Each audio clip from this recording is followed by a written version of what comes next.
L'hôtel dans un petit village côtier, où l'air était imprégné de sel et de l'arôme des pins, était complet, et la seule option restante était une chambre partagée avec un grand lit. Ce malentendu s'était transformé en une délicate dilemme, plongeant Elena et Dimitri dans un embarras palpable, comme s'ils étaient les protagonistes d'un roman interdit.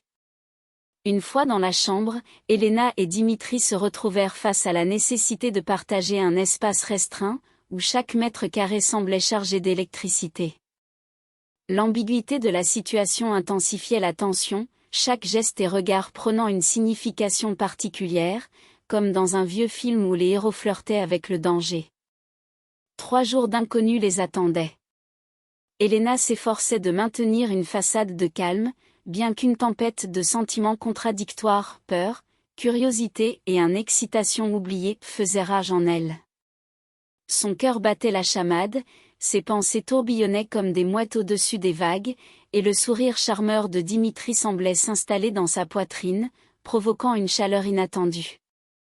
Tout cela lui rappelait les mélodrames qu'elle adorait, alimentant son imagination avec des scénarios qu'elle avait l'habitude de visionner seule le soir. La chambre, décorée avec goût, ressemblait à une page d'un catalogue de luxe. La lumière tamisée des lampes projetait des reflets chaleureux sur les panneaux en bois clair, le grand lit au drap crème invitait à la détente, tandis qu'un pouf élégant près de la fenêtre semblait plus un élément de décoration qu'un espace pour dormir. En regardant ce lit capable d'accueillir plusieurs personnes, Elena ressentit une contraction dans son ventre, un mélange d'anticipation et de panique. Un lit pour 2. Oh, Elena, tiens bon. Elle scruta la pièce plus attentivement. Des tableaux représentant des paysages marins ornaient les murs, montrant des vagues paisibles et des horizons lointains, tandis qu'un léger parfum de sel et de fraîcheur, filtrant par la fenêtre entr'ouverte, se mêlait à l'odeur du linge propre et au bruit lointain des vagues. Cet endroit semblait parfait pour un week-end romantique, mais pas pour une situation aussi délicate avec son propre gendre. Elena se remémora les heures précédentes, lorsqu'ils avaient pris la voiture, discutant de banalités, de la météo, de leurs projets pour le lendemain, et des anecdotes amusantes sur leur fille. Rien ne laissait présager un tel tournant. C'était simplement un voyage familial pour s'échapper de l'agitation urbaine, de la routine quotidienne, où elle se sentait piégée dans le rôle de la gardienne du foyer. Alors, Dimitri, dit-elle, essayant de donner à sa voix une fermeté digne d'une belle-mère stricte, tout en réalisant soudain que son parfum avait un sillage magnétique, mêlé à des notes de vent marin et à quelque chose de chaleureux, presque domestique, qui lui rappelait l'odeur des pâtisseries de son enfance. Il fallait qu'elle appelle la réception pour demander une autre chambre. C'était un véritable non-sens. On ne pouvait pas simplement partager un espace comme si de rien n'était. Que dirait Irina si elle apprenait cela? Ou, par pitié, que penseraient les voisins de l'hôtel?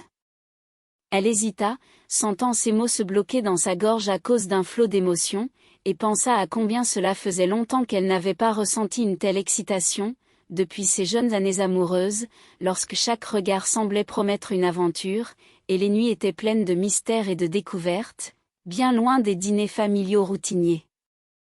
Dimitri jeta négligemment son sac dans un coin, où il atterrit avec un doux bruit, se tourna vers elle, les bras croisés sur la poitrine, et lui offrit ce même sourire espiègle qui lui avait donné des frissons.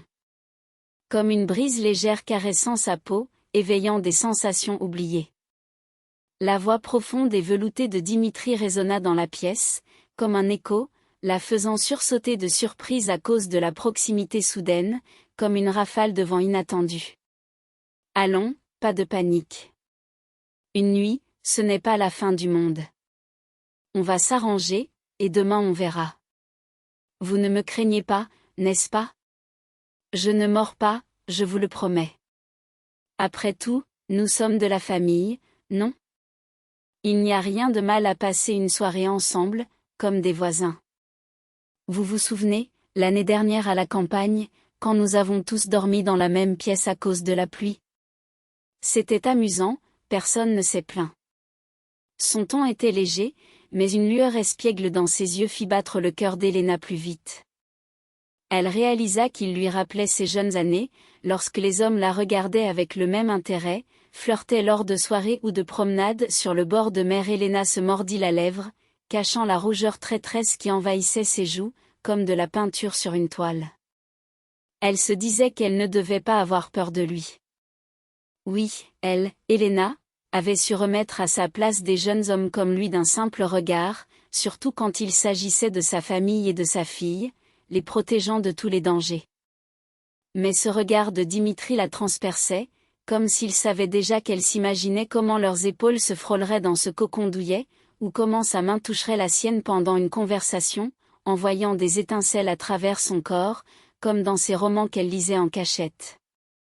Ne crains rien, pensa Théel, levant un sourcil pour paraître impassible. Dimitri, je te connais presque comme un fils, alors ne fantasme pas. Mais dormir dans le même lit, ça, c'est hors de question. C'est indécent, après tout. Que penseraient les gens s'ils le savaient? Helena regardait Dimitri avec un mélange d'amusement et de défi. C'est complètement contraire à toutes les règles que j'ai toujours respectées, dit-elle en croisant les bras, tentant de maintenir une façade de sérieux. Elle se remémorait les leçons qu'elle avait données à Irina, lui inculquant que la famille était sacrée, sans compromis. Dimitri, avec un sourire espiègle, s'approcha d'un pas, laissant échapper un parfum d'eau de Cologne qui se mêlait à l'air salin de la mer. Oh, allez, n'ayez pas peur. Il y a un pouf, je peux m'y installer. Ne vous inquiétez pas, je suis flexible. Vous vous souvenez du pique-nique en famille? J'avais réussi à m'endormir sur une banquette étroite. Elle ne pouvait s'empêcher de sourire en repensant à ce jour-là, où les rires avaient fusé jusqu'à en pleurer. Tu ne tiendras pas là-dedans, Dimitri. Tes jambes vont dépasser comme celles d'une girafe dans une cage, répliqua-t-elle, les mains sur les hanches, essayant de garder son sérieux. Je vais m'installer sur le pouf, je suis plus âgé, donc c'est à moi de décider, insista-t-il, un éclat de malice dans les yeux. Ne discutez pas avec moi, j'ai vécu plus de situations comme celle-ci que vous ne pouvez l'imaginer. Des voyages, des invités surprises, même cette histoire avec le train où j'ai dormi dans un compartiment avec des inconnus. Elle se remémorait sa jeunesse, ces moments où elle voyageait seule, se sentant libre comme un oiseau. Plus âgée, dit-elle en plissant les yeux, un sourire se dessinant sur ses lèvres. Vous me donnez à peine 37 ans, pas plus. Franchement, vous pourriez passer pour ma camarade.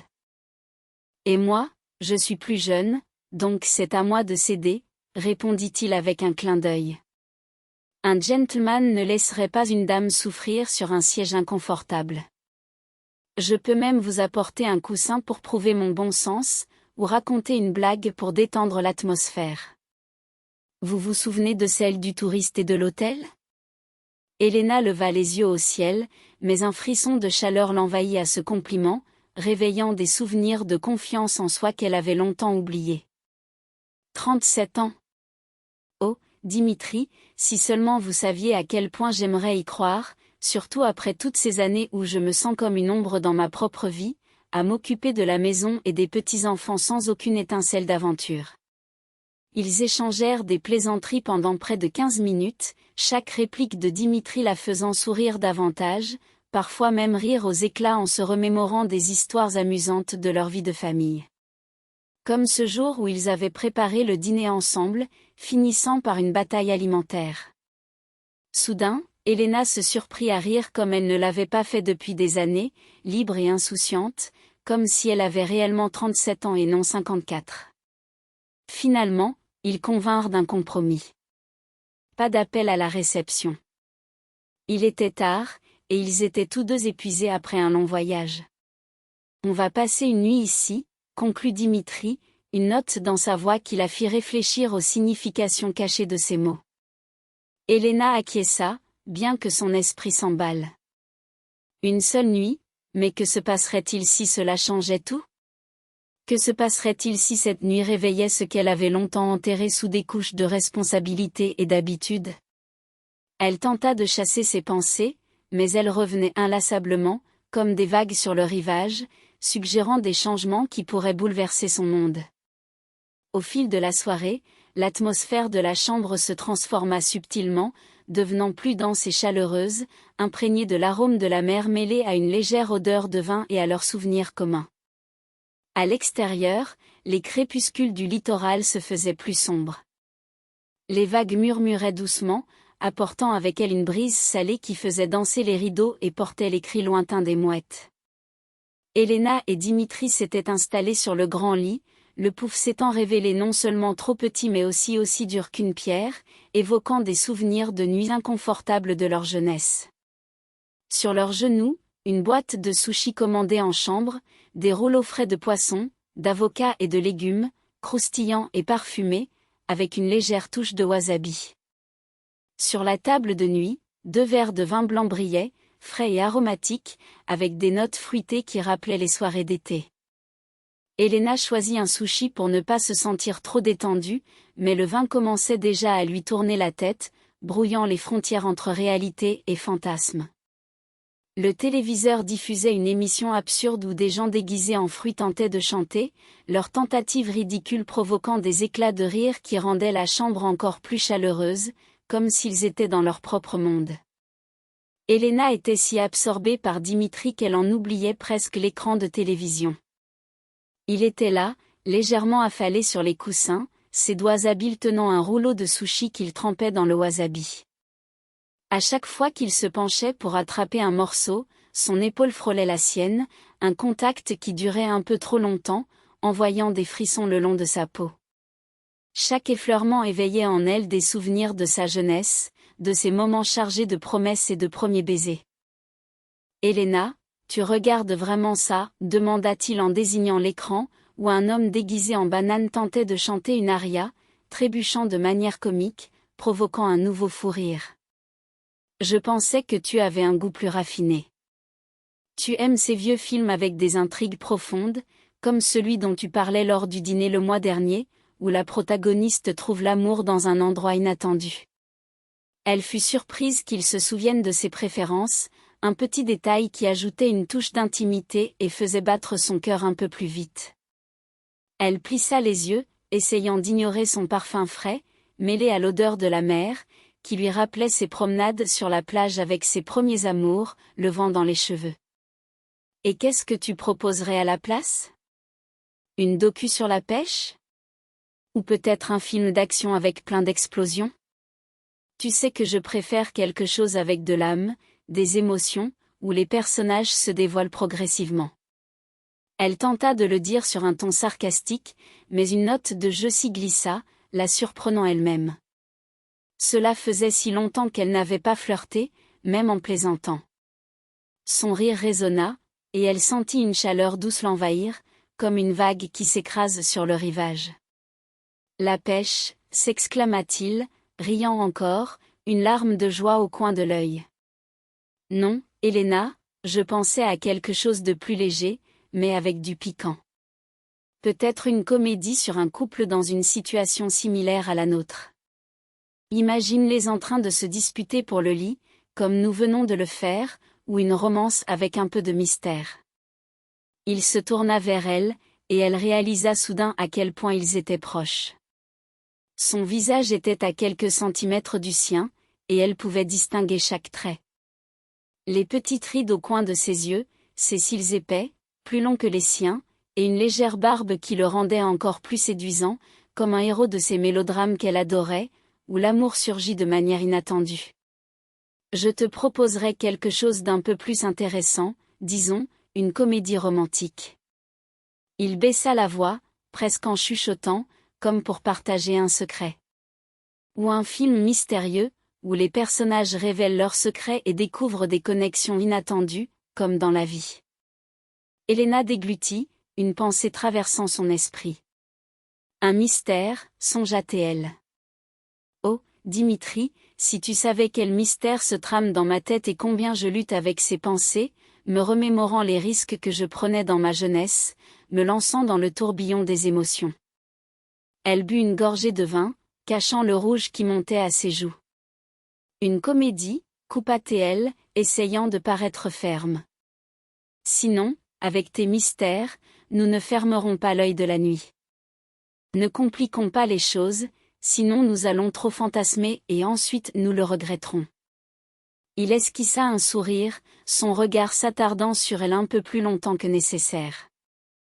Dans ce regard, il y avait quelque chose qui fit accélérer son cœur, comme si l'air s'était épaissi. « Comme tu voudras, Helena, » répondit-il, mais son ton était taquin, comme s'il savait déjà qu'elle imaginait comment leurs doigts se frôleraient en attrapant un sushi ou comment sa main resterait un peu trop longtemps sur la sienne, transmettant chaleur et sous-entendu. Ils lancèrent finalement une vieille comédie, où les personnages se retrouvaient dans des situations cocasses, mais Helena ne prêtait presque aucune attention à l'intrigue. Tout son focus était sur Dimitri, sur ses rires, sur la façon dont son épaule frottait la sienne, sur les moments où ses doigts effleuraient sa main en prenant un verre, un contact qui semblait intentionnel, ravivant des souvenirs de leur premier rendez-vous. Chaque contact était une étincelle, la poussant à vouloir se rapprocher encore plus, tout en hésitant à reculer. Elle se surprit à rire avec lui, perdant la notion du temps. Ce sentiment de liberté était plus enivrant que le vin, lui rappelant des jours où la vie était pleine de surprises et où elle n'avait pas peur de prendre des risques. « Helena » dit-il soudain, et elle sursauta. Sa voix était plus proche qu'elle ne l'avait prévu, presque à son oreille, chaude et basse, comme le murmure des vagues. « Tu es différente aujourd'hui, pas comme d'habitude, plus ouverte, comme si tu avais laissé tomber un masque. » Elle se tourna, leurs regards se croisèrent. Ses yeux sombres, profonds, contenaient quelque chose qui lui coupa le souffle. Différente, tenta-t-elle de sourire, mais sa voix trembla. « Comment ça ? Qu'est-ce que tu veux dire ? Peut-être que c'est l'effet du vin ? Ou l'atmosphère de cette pièce ? » Il haussait les épaules, sans jamais quitter son regard, et sa main effleura son genou, s'attardant un instant de plus. « Je ne sais pas vivante, » espiègle, avec une étincelle, comme si tu n'étais pas seulement la belle-mère, mais une dame pleine de mystère et de chaleur, prête pour l'aventure. Helena se figea. Une dame. Oh, Dimitri, si tu savais combien de temps il avait passé depuis que quelqu'un m'avait regardé ainsi, non pas comme la belle-mère, ni comme la mère de Rina, mais comme une femme digne d'admiration et de tendresse, comme à l'époque où je dansais jusqu'à l'aube. La nuit était déjà bien avancée lorsqu'Helena se retrouva assise sur le canapé, un verre de vin à la main, son regard fixé sur l'écran de télévision. Elle voulait plaisanter, dire quelque chose de léger, mais les mots restèrent bloqués dans sa gorge. Dimitri, assis à ses côtés, la regardait intensément, comme s'il attendait une réaction de sa part. Ce silence s'étirait, créant une tension palpable, semblable à celle qui précède un premier baiser au cinéma, où tout semble suspendu. « Dimitri » murmura-t-elle enfin, rassemblant son courage. « Ne complique pas les choses. Nous sommes ici pour déguster des sushis, pas pour jouer aux devinettes. » Il éclata de rire, mais ne recula pas. Au contraire, il se rapprocha légèrement, leurs épaules se touchant véritablement, et la chaleur de son corps se transmit à elle. « Des devinettes, Helena » dit-il avec un sourire malicieux. « Je ne fais que dire la vérité. » Elle sentit son cœur s'emballer alors qu'il la dévisageait, ses yeux parcourant son visage, sa nuque, ses épaules. Ce regard était comme une caresse, chargée de promesses et de questions. « Vous me faites oublier que je suis votre gendre » poursuivit-il. Comme si nous n'étions que deux personnes dans cette pièce, sans passé ni futur. Un petit murmure intérieur lui disait de se rappeler qu'il était son gendre. Mais, oh, Dimitri, s'il savait combien elle luttait pour chasser cette pensée de son esprit. Quand il était si proche, quand sa voix résonnait comme une invitation, et que son regard promettait des aventures qu'elle n'avait pas vécues depuis des années, elle ne pouvait s'empêcher de frémir. « Donne-moi des sushis » murmura-t-elle, détournant le regard vers la télévision, tentant de masquer l'incendie qui brûlait en elle. Elle savait qu'il percevait la tempête derrière son calme apparent. La nuit avançait, et l'air dans la chambre était chargé d'une tension électrique, comme avant un orage. Helena comprenait que cette nuit n'était pas simplement une pause, mais un véritable test pour eux deux, rempli de désirs cachés et de mots non prononcés, qui pourraient tout changer ou rester à jamais dans l'oubli. Le moment décisif arriva alors que l'obscurité enveloppait la station balnéaire de Nice, le vent de la mer murmurant des secrets à travers la fenêtre, comme pour les inciter à être audacieux. Le téléviseur diffusait des bruits incohérents, mais Helena, perdue dans ses pensées, avait depuis longtemps perdu tout intérêt pour ce spectacle. Elle se concentrait sur ses sensations, sur les battements de son cœur. Les sushis avaient été dévorés, les verres de vin étaient vides, laissant une douce chaleur dans son corps et une légère audace dans son esprit. L'air de la pièce s'était épaissi, imprégné d'une essence qu'elle avait peur de nommer, un mélange d'arômes de nourriture, de vin et du parfum de Dimitri, qui semblait maintenant faire partie d'elle, comme un souvenir. Dimitri s'était installé à côté d'elle sur le lit, et chaque geste qu'il faisait, comme s'il s'appuyait sur les coussins ou que ses doigts effleuraient sa main, faisait battre son cœur comme si elle était à nouveau une jeune fille, perdue dans l'innocence, alors qu'elle était une femme mûre, avec un passé et l'image d'une belle-mère stricte. Elle bâilla de manière ostentatoire, tentant de dissiper la lourdeur qui pesait dans l'air, et se leva pour se dégourdir les jambes. Mais son mouvement fut maladroit, comme si son corps ne voulait pas rompre ce moment. « Voilà », dit-elle en forçant un sourire. La vieille Corneille a besoin de sommeil. Il est temps de partager le lit, Dimitri, sinon je vais bientôt ronfler comme un train. Elle espérait qu'il saisirait la blague, qu'il rirait et qu'il se lancerait à nouveau dans une joute verbale sur qui dormirait ou, comme avant, en se remémorant des anecdotes familiales pour alléger l'atmosphère. Mais il se tut soudain, et un silence lourd s'installa, comme un brouillard chargé de non-dits et de possibilités. Son visage s'était assombri, ses yeux devenant aussi profonds que la mer sous la lune, réfléchissant la lumière argentée qui filtrait par la fenêtre. Il la regardait comme s'il la voyait pour la première fois, et elle ressentit un frisson parcourir son corps, mêlé à la chaleur qui envahissait ses veines, comme le vin qu'elle avait bu. « Vous n'êtes pas vieille, Helena, dit-il doucement, mais avec fermeté, la figeant sur place, comme si ces mots étaient un sortilège. Vous êtes envoûtante. Il y a en vous un feu qui ne s'éteint pas avec les années, et aujourd'hui, il brille particulièrement fort, illuminant tout autour de vous. » Elle resta pétrifiée. Ce mot, envoûtante, résonna en elle comme un coup de tonnerre, brisant quelque chose qu'elle avait caché sous le poids des responsabilités et de la routine. Personne ne lui avait jamais dit cela depuis une éternité. Ni son mari, ni ses amis, ni même les souvenirs de ses anciens amours. Elle avait appris à être la mère d'Irina, Helena, la belle-mère, mais envoûtante? C'était trop risqué, trop séduisant, et cela ravivait des souvenirs d'un temps où elle se sentait désirée, pleine de vie. Elle voulait balayer ses pensées. Oh, Dimitri, ne me flatte pas. C'est le vin qui parle, et demain, nous rirons de tout cela, revenant à la normalité. Mais les mots restaient bloqués sur ses lèvres, et son cœur battait de plus en plus fort, résonnant dans ses oreilles comme les vagues qui se brisent sur le rivage. Son regard la captivait comme un aimant, et elle comprit qu'entre eux, quelque chose avait changé. L'air, qui sentait encore le vin et la nourriture, s'était évaporé, remplacé par une vibration électrique qui lui faisait tourner la tête et fléchir les genoux. « Dimitri » commença-t-elle, mais sa voix se brisa, et elle se détourna vers la fenêtre, pour qu'il ne voie pas ses joues s'empourprer. « Ne fais pas ça, allons nous coucher. C'est la fatigue et l'ambiance qui jouent avec nous, créant des illusions, » répondit-il. Elle s'approcha de la fenêtre, espérant que la fraîcheur du verre calmerait le feu qui l'embrasait, et fixa l'océan, où les vagues scintillaient sous la lune, comme de l'argent, rappelant la tranquillité qui lui manquait à cet instant, et comment la vie pouvait changer en un clin d'œil.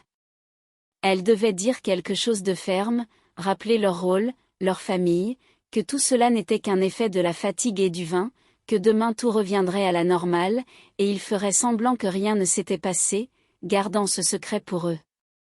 Mais elle n'eut pas le temps de rassembler ses pensées. Elle se tenait là, perdue dans ses pensées, se remémorant les sourires, les rires, les caresses, et combien de temps s'était écoulé depuis qu'elle s'était sentie vivante. Elle ressentit sa présence derrière elle avant même d'entendre ses pas, doux et silencieux comme ceux d'un chat, et l'air se chargea de son odeur, devenant plus lourd. Puis, sans un mot, il l'enlaça. Ses bras, chauds et réconfortants, se posèrent sur sa taille, et elle sentit son souffle chaud sur sa nuque, provoquant des frissons le long de sa colonne vertébrale, comme une douce pluie. C'était si soudain qu'elle resta figée, n'osant pas bouger. Sa poitrine se pressait contre son dos, chaude, et son parfum, marin avec une note de fraîcheur audacieuse, l'enveloppa complètement, lui faisant oublier tout le reste, sauf ce moment et les questions qui flottaient dans l'air. Elle comprit qu'elle ne voulait pas qu'il relâche cette étreinte, qu'il réveille en elle des sentiments longtemps endormis, comme si les années s'étaient effacées. Mais la peur chuchotait des conséquences. « Antoine » murmura-t-elle faiblement, presque en suppliant. « Je pourrais me retirer, dire non, rappeler nos liens, que tu es la mère de ma femme, et que cela pourrait détruire tout ce que nous avons construit au fil des ans. » Mais au lieu de cela, elle resta là, sentant son souffle s'intensifier, ses doigts se resserrer légèrement autour de sa taille. Tout son corps réagissait, comme s'il avait attendu cela toute sa vie, se remémorant la solitude des dernières années et le vide. Elle savait que c'était mal, une erreur, un tabou, mais à cet instant, près de la fenêtre, avec ses mains sur elle et son souffle dans son cou, elle ne pensait à rien d'autre qu'à combien de temps il était passé depuis qu'on l'avait tenue ainsi, lui faisant sentir qu'elle n'était ni belle-mère ni mère, mais vivante, désirée, envoûtante. Elle posa lentement sa main sur la sienne. Sa peau était chaude, légèrement rugueuse au toucher, et une vague de frissons parcourut son corps, des doigts jusqu'aux racines de ses cheveux. Elle ne serra pas, ne repoussa pas, elle se contenta de laisser sa main là, vérifiant la réalité de ce moment, et sentit ses doigts répondre, s'entrelacer avec les siens, comme si c'était écrit. Et il ne se retira pas. Au contraire, ses doigts se resserrèrent autour de sa taille, son souffle se rapprocha de son oreille, et elle entendit son cœur battre, synchronisé avec le sien, comme le rythme des vagues, suggérant une unité. « Élise » murmura-t-il d'une voix basse et intime, la faisant frémir des doigts jusqu'au sommet de sa tête, comme un premier contact de jeunesse. « Croyez-vous vraiment que je pourrais simplement m'endormir après tout cela ? Après cette soirée, les rires, les regards, après que vous ayez souri comme si vous aviez oublié toutes les règles et ouvert la porte à quelque chose de nouveau, elle déglutit. Après tout cela, après le dîner, les blagues, ou après avoir passé toute la soirée à marcher sur le fil, craignant de le nommer à voix haute, flirter et détourner le regard, en équilibre sur le bord. Elle voulait se retourner, plonger dans ses yeux, mais avait peur de perdre la raison et le contrôle, car un seul pas pouvait tout changer pour toujours. « Antoine » dit-elle, essayant de paraître ferme, mais sa voix tremblait, trahissant tout comme le frémissement des feuilles au vent. « Nous ne devrions pas. C'est mal, en pensant aux conséquences, à la famille, à ce qui se passera demain, quand le soleil se lèvera et que la réalité reviendra. » Il ne répondit pas immédiatement. Au lieu de cela, ses mains se resserrèrent autour de sa taille. Son menton toucha son épaule, et elle sentit ses lèvres presque contre sa peau, un souffle léger qui provoquait de nouvelles vagues de frissons, comme une promesse. Simplement, naturellement, et si mal. Mais, bon sang, comme c'était juste à ce moment-là, comme si le destin lui-même nous poussait à cela, ignorant tous les interdits et laissant la question ouverte. Nous ne devrions pas, acquiesça-t-il avec un sourire dans la voix, mais sans aucune intention de reculer. Mais ressentez-vous, Élise, ressentez-vous que c'est véritablement vivant, comme les vagues à l'extérieur ? Ne vaut-il pas la peine, au moins une fois dans sa vie, d'écouter son cœur plutôt que les règles, et de voir où cela nous mène ? Le mot, véritablement, s'abattit comme une vague, emportant les doutes, mais laissant le mystère. Véritablement. Oui, elle le ressentait. La chaleur de ses mains, le battement de son cœur en harmonie avec son souffle. Le cri de son corps, ne lâche pas ce moment. Mais elle était Élise, toujours en contrôle de tout, des affaires familiales aux émotions. Elle ne pouvait pas se permettre, ou pouvait-elle au moins une fois dans sa vie, de se sentir à nouveau pleine de force. Mais que se passerait-il si ce n'était qu'une illusion de la nuit? Elle se tourna lentement, prudemment, tout en tenant encore sa main. Leurs regards se croisèrent et dans ses yeux, un mélange de peur, de désir, de quelque chose de plus grand que ce qu'il pouvait comprendre, comme un mystère caché au fond de la mer. Son visage était proche, des rides de rire au coin des yeux. Cécile, une légère ombre, le rendait réel, proche. Antoine, murmura-t-elle à peine audible. Et dans ce murmure se trouvait tout, un avertissement, une invitation, une question. C'était une erreur. Il sourit avec ce sourire qui faisait fléchir les genoux, et sa main glissa plus haut dans son dos, l'attirant plus près, mais sans franchir la limite. Peut-être, répondit-il doucement, presque tendrement. Mais parfois, une erreur est le plus beau cadeau du destin. Que dirais-tu de ce numéro? Ce qui semblait ridicule le matin devient maintenant un souvenir que nous n'oublierons pas. Ne vaut-il pas la peine de prendre le risque, Élise? Au moins, pour comprendre ce que nous ressentons vraiment, ou laisser cela comme un mystère de la nuit. Elle ne répondit pas, ne le pouvait pas, car dans ses bras, ressentant la chaleur et son regard pénétrant son âme, elle comprit qu'il avait raison. C'était la nuit, le moment, une erreur. Ils étaient réels, mais que se passerait-il si le matin apportait la clarté ou un nouveau mystère? Le silence s'installa, comme une brume au-dessus de la mer, et en lui se cachait une promesse ou un avertissement de ce qui pourrait se passer, laissant tout en équilibre, suspendu, où la passion et les doutes s'entremêlaient dans un nœud indissoluble, attendant l'aube pour se révéler ou se dissoudre dans les souvenirs. Abonnez-vous à la chaîne de nombreux